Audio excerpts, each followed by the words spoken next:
अस्सलामु अलैकुम वरहमतुल्लाहि वबरकातुहू। उम्मीद है आप तमाम अहबाब खैर व आफ़ियत से होंगे।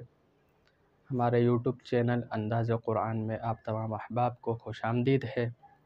जैसा कि आप तमाम अहबाब को मालूम ही है कि अल्हम्दुलिल्लाह हमारी जो है कुरान की क्लासेस चल रही हैं और वो बिल्कुल बेसिक्स से ही शुरू किया है, नूरानी कायदे से, तख्ती नंबर 1 से। हरदोई का जो कायदा है नूरानी कायदा, उसकी तख्ती नंबर 1 से शुरू किया है। और जो लोग शुरू से वीडियो देख रहे हैं उनको काफ़ी अच्छे से तख्ती नंबर 1 समझ में आ गई होगी। और अब तख्ती नंबर हमारी 1 कंप्लीट हो गई है, 3 दिन हो चुके हैं। उसके बाद से जो है कुरान करीम के अंदर सर्च जो है कुछ चीज़ें सर्च कर रहा हूँ, तो उसका आज तीसरा दिन है। फर्स्ट दिन मैंने आपको बताया था कि कुरान करीम के अंदर या कितनी बार आई है। फिर उसके बाद मैंने सेकंड डेज़ में बताया था कि कुरान करीम के अंदर अलिफ और हमज़ा कितनी बार आए हैं।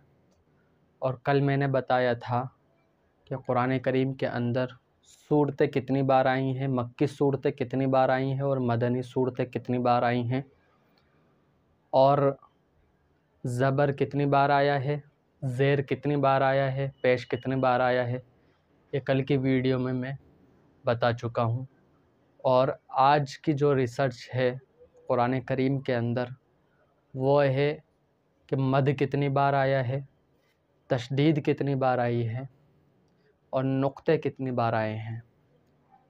ये 3 जो है रिसर्च मैंने कुरान करीम के अंदर की। अब आप सोच रहे होंगे कि मद किसे कहते हैं, तशदीद किसे कहते हैं और नुक्ते किसे कहते हैं, तो मैं आपको वो भी बताता हुआ चलूँगा और उसकी पहचान बताऊँगा, उसके बारे में बताऊँगा, और वो कितनी बार कुरान में आया है ये भी मैं बताऊँगा।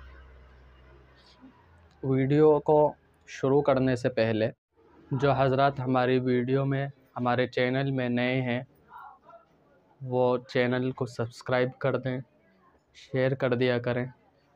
ये बहुत नॉलेज की चीज़ें होती हैं कुरान करीम के अंदर।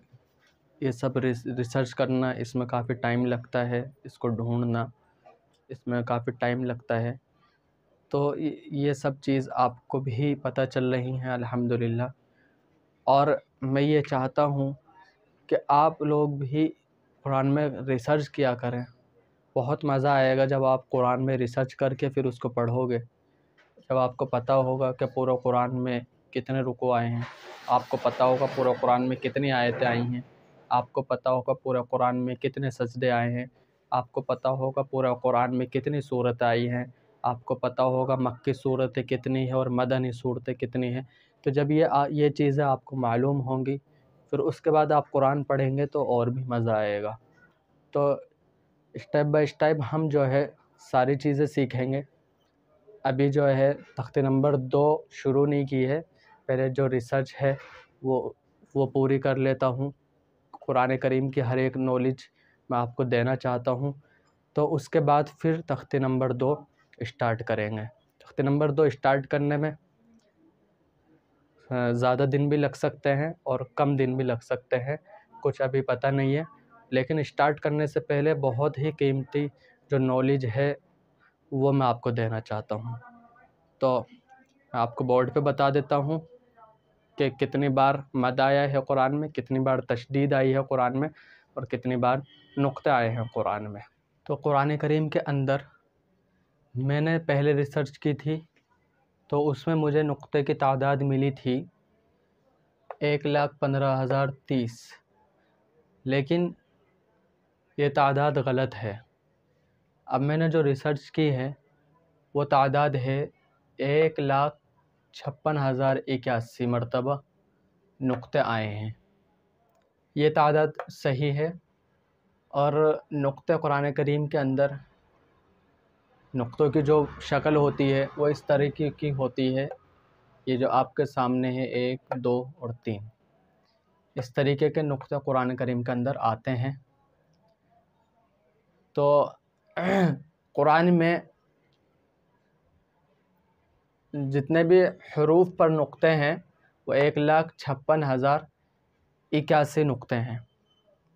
अब हम बात करेंगे मद की।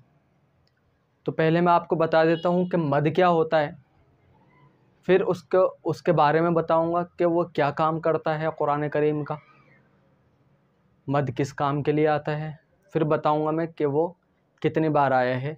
मैं ऐसे बताता हुआ चला जाऊँगा, आप नोट करना, स्क्रीनशॉट ले लेना और इसको जहन में रखना। जब आप कुरान करीम पढ़ोगे आपके सामने मद आएगा तो आपको नॉलेज होएगी, तो पढ़ने में बहुत मज़ा आएगा इंशाअल्लाह ताला।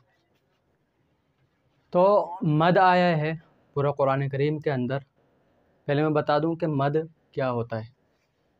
ये मद लिखा हुआ है, मद की शक्ल ऐसी होती है और ऐसी भी होती है। अब इन दोनों में क्या फ़र्क है, ये वाला जो मद है ये ज़्यादा खींचता है और ये वाला मद थोड़ा कम खींचता है। तो ज़्यादा खींचकर पढ़ने को मद कहते हैं। बस खींचेंगे दोनों ज़्यादा ही, लेकिन ये थोड़ा और ज़्यादा खींचेगा और ये थोड़ा सा और कम खींचेगा।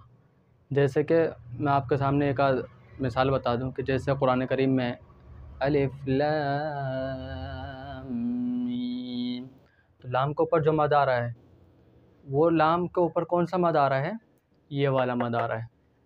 जैसे दूसरी आयत में बता दूं उलाइका अला हुदम मिर रब्बिहिम, उलाइका पे जो मद आ रहा है उस पर भी ये वाला आ रहा है, तो ज़्यादा खींचेंगे। सही सवाउन, तो सवाउन में वाव के ऊपर जो मद आ रहा है वो ये वाला आ रहा है, तो इसलिए थोड़ा सा कम खींचेंगे। तो और ये पूरा कुरान में 1771 बार आया है मद। पूरा कुरान में 1771 बार मद आया है। अब मद की तो बात हमने कर ली है, ये भी पता चल गया कि कैसी शक्लें होती हैं, और ये भी पता चल गया है कि क्या काम करता है मद, और ये भी पता चल गया है कि कितनी बार मद आया है पूरा कुरान में। अब बात करते हैं हम तशदीद की। तशदीद क्या होती है, कैसी होती है, क्या काम करती है कुरान करीम में और कितनी बार आई है, ये मैं आपको बताऊंगा। मद के बाद मैं आपको बता देता हूँ कि तशदीद किसे कहते हैं। तशदीद लिखा हुआ है, तशदीद की शक्ल ऐसी होती है। तशदीद के अंदर तशदीद क्या काम करती है, सख्ती करती है। तशदीद किसी भी हर्फ को सख्त बनाती है, यानी सख्ती के साथ पढ़ना होता है उसे। जैसे मैं आपको मिसाल दे दूँ, इल्लियूना, इसमें क्या आ गया, लाम के ऊपर भी तशदीद आ गई और या के ऊपर भी तशदीद आ गई, तो इसमें क्या होगा, यानी उसको सख्ती के साथ पढ़ा जा रहा है हर्फ को। इल्लियूना, यज़क्का, दूसरी मिसाल यज़क्का, तीसरी मिसाल यज़क्करु। तो ये तशदीद है। तशदीद का मतलब होता है सख्ती करना। तो तशदीद का मतलब हो गया सख्ती करना, पहचान ये हो गई। और ये कितनी बार आया है पूरा कुरान में, 1243 बार आया है, 1243 बार पूरा कुरान में है। तो हमें पता चल गया कि तशदीद ऐसी होती है, और तशदीद का मतलब होता है सख्ती करना किसी भी हर्फ पर। मैंने आपको पढ़ के भी बता दिया।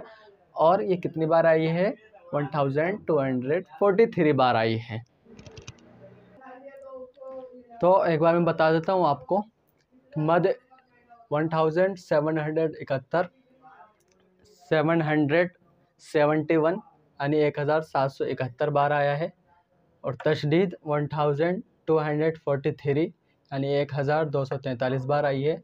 और नुक्ते 1,56,081 बार आए, यानी 1,56,081 बार नुक्ते आए हैं। तो ये थी कुछ जानकारी, और उम्मीद है कि इंशाल्लाह आपको बहुत फ़ायदा होगा। और ये रिसर्च बहुत ज़रूरी है, इसकी नॉलेज बहुत ज़रूरी है। कुरान करीम हम पढ़ रहे हैं तो हमें ये सब चीज़ें के बारे में हमें मालूम होना चाहिए। तो इसको आप शेयर भी कर दिया करें, ताकि जिनको कुरान की नॉलेज नहीं है वो खूब कुरान करीम की नॉलेज लें, और जब पढ़ें तो उनको बहुत मज़ा आए कुरान करीम पढ़।